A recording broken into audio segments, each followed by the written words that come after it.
Assalamu alaikum, welcome to New Wave Global. Today we're here in front of you with a quick story and a story which is unfolding in Islamabad at the moment. Today there was a conference organized by the Women Human Rights Defenders and Baloch Solidarity Committee or Baloch Rakhjati Committee from the sit-in camp which has been in place and there in Islamabad for a few weeks now.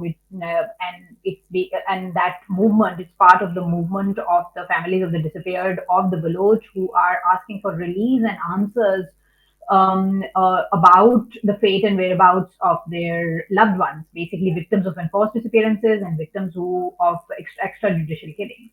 And it's a women-led movement, and in fact, a movement led by sisters and daughters of victims of enforced disappearances and extrajudicial killings, and these are human rights activists. Which includes Dr. Maharam Baloch, and includes another young woman, Sami Baloch.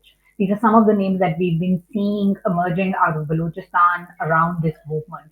So, as this conference was organized, it was a conference about ideas and discussions. It has politicians, it has other activists, it has academics as part of it, and people from a very diverse background, ethnically as well.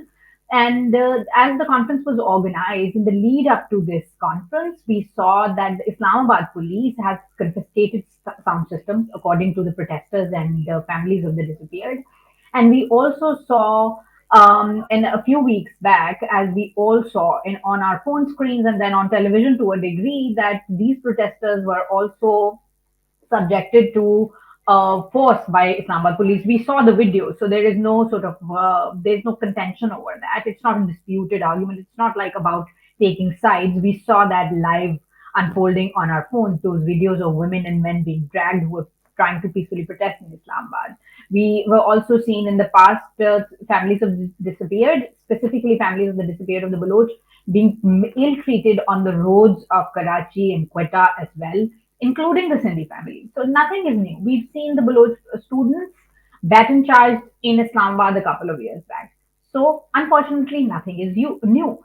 Uh, so this protest was organized and sound systems were confiscated, and we are now seeing photos and footage and more testimonies by rights groups, by Aurat March people, organizers, and by senior journalists and others saying that they were unable to go directly to the protests. The roads have been blocked, and much more is coming out from that spot in Islamabad. So we have a quick Q&A about the situation in Islamabad with we're going to speak to Khushal Khan about it, Khushal Khattak, who is associated with National Democratic Movement (NDM), which is a political party. He's a Pushtun rights activist. He's also a political activist, and is also has been associated with Human Rights Commission of Pakistan. Khushal is there.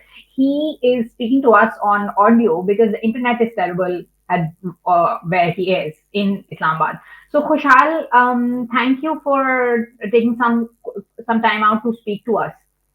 Can you tell us what exactly is happening and what are you seeing in Islamabad today? Thank you, Rabia, for talking to me and for having me share the experiences that we've had since morning at this protest today. So basically, the Baloch Athletic Committee has been protesting in Islamabad for close to 2 months now, and they're holding an international conference on oppressed people today.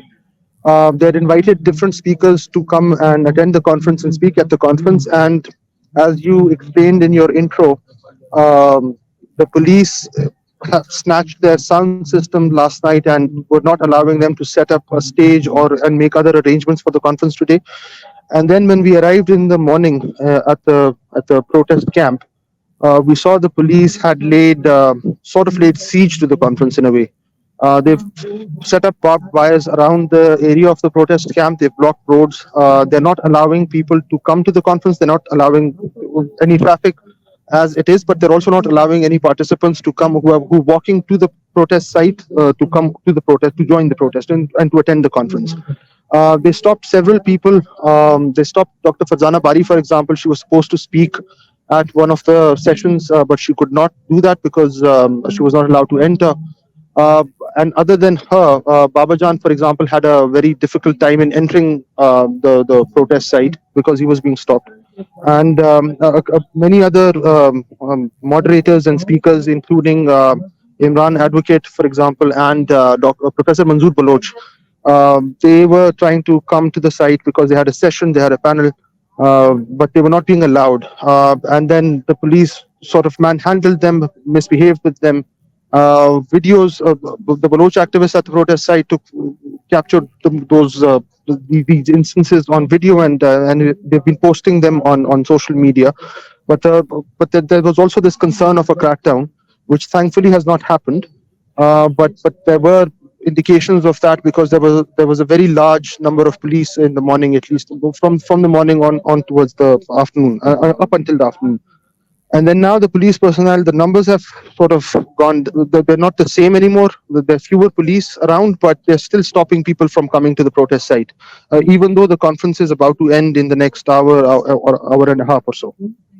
Okay, so we've seen some posts by Aurat March organizers and Women Democratic Front (WDF). These are different collectives, and they were both saying that they couldn't come, or they were being stopped from coming to the protest, right? And you are saying it's the same because Farzana Bari is with that group. She's an academic and a public intellectual rights activist. Yes, they've been stopped. I mean, we could see them. We could see the police forming a barricade in front of them. Even so, they've laid a barbed wire on every side, and then the side that the Women Democratic Front were coming from, they were stopped there. The police stopped them on their way and did not let them enter. They've still not been able to enter the protest site. Okay, They're still Khushal. there. Okay, Khushal, can you also expand a bit on this sort of the how Islamabad police has been used or has been doing this to the protesters or peaceful protesters in Islamabad for a few years now? We also saw today they tweeted at Baloch Jayati Committee and tweeted about following the law. And would you say that language is very condescending because which law are they talking about? The protest is peaceful, the gathering is peaceful, the conference, of course, is peaceful. So, can you speak about that a bit, and also why has Islamabad become so difficult to for peaceful assembly and to protest in? Because it's been happening for a few years now. Islamabad has always been sort of slightly difficult to protest in or to hold public gatherings in, but the situation started deteriorating during Imran Khan's time, and it has continued to deteriorate since. I mean, I've participated in several protests over the last 3 to 4 years or 5 years, where the police have cracked down on the protesters, for instance, and have used physical violence, and have beaten up protesters. And what they tend to do is they, like you said, and you were right, that their tone then tends to be they take this very condescending tone towards protesters, like the way they've done with the Baloch Jati Committee, for instance, saying that they're not that they should heed the law and that they should respect the law and all that. But then it is the police themselves who are violating the law. So, for example, the Supreme Court, the Chief Justice of the Supreme Court, has given his observations on this protest and has said that the protesters have the right to be here and to protest. The Islamabad High Court has given a decision on this and has said that the protesters have a right to be here and to protest peacefully.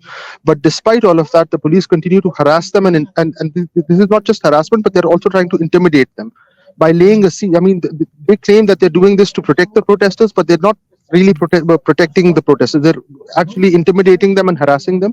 They're trying to scare them. They're trying to scare other people from coming and joining this protest, for instance. And this is not this is one example, but like you said, and like I've explained, over the last couple of years, we've seen several protests of the Baloch, of the Pushtun, where they've actually used violent force against the protesters, arrested them, beaten them up, and then but the thing is that they don't do this with everyone. We've seen them do this with the Pashtun protests. We've seen them do this with the Baloch, but we've not seen them do the same thing with the SSP, for instance, which is an extremist organization which held a protest a couple of days back, and they were allowed to do whatever they wanted to do and say whatever they wanted to say Sikh against Sahaba. against the Shias. Yes, the Sipai Sahaba. They chanted slogans against the Shia community, for instance, and it was all okay. The police did not stop them from congregating or gathering wherever they wanted to gather, and they did not stop. They did not harass them. There was no barbed wires around them, for example. Nobody was being stopped from joining those protests. So I mean, we've seen the police use this force and use these methods with specifically with the Baloch and then with the Pashtuns, but not so much with religious right groups, religious extremist groups who right wingers who've been holding protests in Islamabad. So while they're allowed to do what they need to do or whatever they want to do, it is the Pashtun and the Baloch who end up at the receiving end of the police's misuse of their powers. So, Khushal, you have mentioned about Sipa Sahaba Pakistan, which is basically a proscribed organization and a sectarian party, now operates under the name of Ahl Sunnat wal Jamaat, and it is still a sectarian political party. And they were doing a protest on centered around a sectarian issue because that's their key politics, and they were allowed to protest in Islamabad. You're saying, and but others were not. So it does look like that it's a political decision, police not letting people and using the excuse of security and not letting the Baloch women or other rights collectives protest peacefully is a political decision. It's not really about law and order, and it isn't about security at all. What do you have to say about that? Over the last over the last couple of weeks, for instance, with the example that I shared.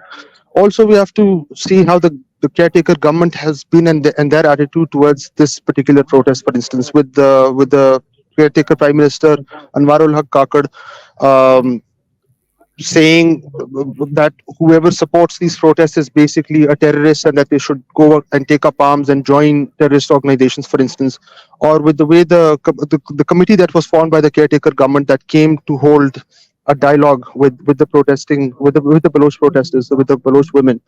I mean, their tone, some of their ministers, their tones was very condescending.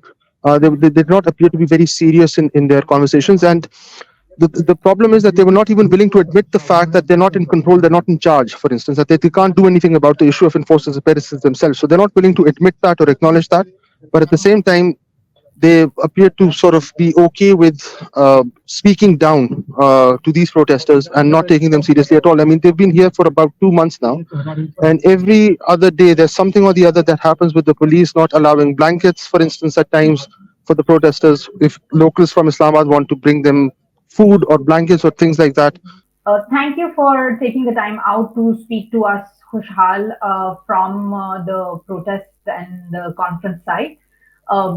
Like we said, the internet there is disruption to internet, so we couldn't have him on video, and but we wanted to get some of we wanted to get this story out to our viewers. So that's it from us. We'll be following this story more. Khudafis.